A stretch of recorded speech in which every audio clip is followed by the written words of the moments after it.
नमस्कार दोस्तों, आवाज़ जनता की न्यूज़ चैनल में आप लोगों का स्वागत है। अभी मैं उपस्थित हूँ प्रदेश कार्यालय बता देंगे राष्ट्रीय लोक मोर्चा। राष्ट्रीय लोक मोर्चा के प्रदेश कार्यालय में उपस्थित हूँ और हमारे साथ जुड़ रहे हैं प्रदेश प्रवक्ता रजनीश कुमार। रजनीश कुमार सर हमारे साथ जुड़ रहे हैं और हमारे चैनल को थोड़ा संबोधन।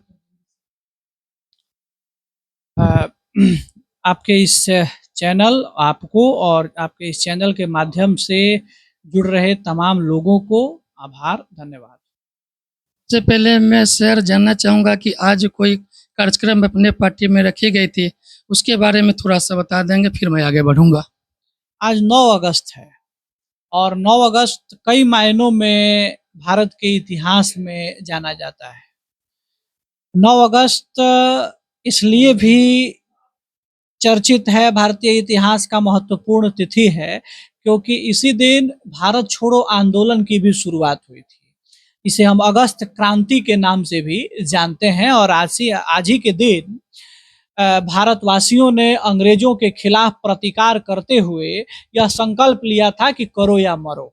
एक यह भी कारण है कि 9 अगस्त हमारे लिए प्रेरणादायी है और 9 अगस्त इसलिए भी महत्वपूर्ण है क्योंकि 1994 में संयुक्त राष्ट्र संघ ने 9 अगस्त को विश्व आदिवासी दिवस के रूप में घोषित किया था और तब से प्रत्येक वर्ष 9 अगस्त को विश्व आदिवासी दिवस के रूप में मनाया जाता है। आज उसी उपलक्ष्य में हमारे कार्यालय में राष्ट्रीय लोक मोर्चा के अनुसूचित जनजाति प्रकोष्ठ के तत्वाधान में विश्व आदिवासी दिवस का कार्यक्रम आयोजित किया गया था, जिसमें सैकड़ों राष्ट्रीय लोक मोर्चा के कार्यकर्ताओं ने भाग लिया और आदिवासी समुदाय, उनकी जीवन शैली, उनकी प्रकृति के प्रति जो संबद्धता है, उन सबके प्रति अपनी निष्ठा व्यक्त। एक सवाल मैं और लेना चाहूँगा कि सर लगभग सभी पार्टियाँ ने जैसे जदयू, हम अपनी प्रदेश युवा की इकाई को विस्तृत करने के लिए समीक्षा बैठक कर चुकी है। आपकी पार्टी की इस पर क्या राय है? कब करेंगे? युवाओं के लिए कुछ हमारे दर्शकों को बता दें। बिहार में जो सरकार गठित हुई है, इस सरकार के गठन में युवा मंत्री के रूप में हमारे ही पार्टी के मंत्री हैं पंचायती राज विभाग के दीपक प्रकाश जी। तो युवाओं के प्रति हमारी पार्टी की संवेदनशीलता, हमारे पार्टी के नेता का दृष्टिकोण हमेशा से सकारात्मक रहा है। और रही बात पार्टी के संगठनात्मक विकास की, तो पार्टी ने अपना विस्तृत संगठन विस्तार किया है और जिसमें प्रदेश स्तर के सारे पदाधिकारी घोषित हो गए हैं, प्रकोष्ठ के पदाधिकारी घोषित हो गए हैं, जिसमें हमने युवा प्रकोष्ठ का गठन किया है और उसके माध्यम से हम पूरे प्रदेश भर में युवाओं को जोड़ने का कार्य कर रहे हैं। ये कुछ ही दिनों पहले जिसमें माननीय मंत्री दीपक प्रकाश जी, जिनकी कोई भी विधानसभा या एमएलसी की उम्मीदवारी नहीं थी, तो माननीय न्यायालय नोटिस का सुप्रीम कोर्ट का नोटिस आई थी। उस पर अब क्या हमारे दर्शकों को, बिहार के लोगों को बताना चाहेंगे, क्या इसमें थे, कितनी सच्चाई थी? ये सब पुरानी बातें हैं, इन सब बातों का अब कोई मतलब ही नहीं है। हमारे मंत्री महोदय विधान परिषद के सदस्य हो गए हैं, उन्होंने उसका शपथ ले लिया है। अब पीछे क्या हुआ, नहीं हुआ, कैसे था, क्या था, ये सब का अब कोई महत्व नहीं रह गया है।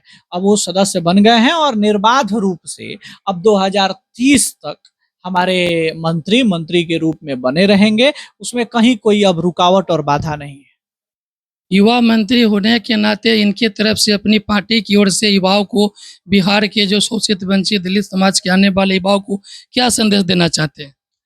निश्चित तौर पे हमारे नेता तो सामाजिक न्याय के ही पक्षधर रहे हैं। हमारे नेता आदरणीय उपेंद्र कुशवाहा बिहार की राजनीति में इसीलिए जाने जाते हैं क्योंकि इन्होंने सामाजिक न्याय की उस धारा को मजबूत किया है और उस धारा के लिए इन्होंने अपने पद तक को भी कुर्बान किया है और एक बार नहीं, कई बार कुर्बान किए। कई बार उन्होंने अपने पद को छोड़ा है, चाहे वह केंद्रीय मंत्री का पद हो या यहाँ विधान परिषद या अन्य पद हो। तो हमारे नेता हमेशा से वंचित, शोषित, गरीब, पिछड़े लोगों के कल्याण के लिए ही कार्य करते रहे हैं, इसी के लिए वो जाने ही जाते हैं, इसलिए उस पर तो कोई प्रश्न ही नहीं है। अभी विगत बांकीपुर उपचुनाव में देखा गया कि आपकी पार्टी के तरफ से सोशल मीडिया या धरातल पर लोगों का कहना है कि कुछ दिखाई दिया नहीं। आप इसका थोड़ा-सा क्लियरेंस करें। मुझे लगता है कि ये भ्रामक बात है। एनडीए के पांचों दलों ने मिलकर बांकीपुर का चुनाव लड़ा। लोकतंत्र में हार और जीत ये होते रहता है। ये कोई बात नहीं है। लेकिन रही बात हमारे दल की सहभागिता की, तो मैं आपकी जानकारी के लिए बता दूं कि हमारे दल के सभी विधायक, हमारे दल के सभी प्रमुख नेतागण उस एक प्रचार अभियान में शामिल रहे हैं और वो घर-घर जो कैंपेन अभियान चला है, उस सब सारे टोली में, सारे ग्रुप में हमारे भी दल के नेता रहे हैं। इसलिए ये कहना कि हमारे दल के नेता उसमें नहीं रहे हैं, ये नितांत भ्रामक खबर है और जो ये खबर फैला रहा है, वो बहुत गलत कर रहा है। विपक्षी दलों का कहना था कि अभी तक दीपक प्रकाश माननीय मंत्री को कोई पोस्ट नहीं मिली और पोस्ट मिल गई है, तो बोल रहे हैं कि क्या कुछ हो गया, नहीं हो गया, समझ नहीं आ रहा। तो इस पर थोड़ा-सा विपक्षी लोगों को जो दल है उसको और हमारे नागरिक उसको थोड़ा क्लियर कर दें। विपक्षी दलों के पास बोलने के लिए कुछ है ही नहीं।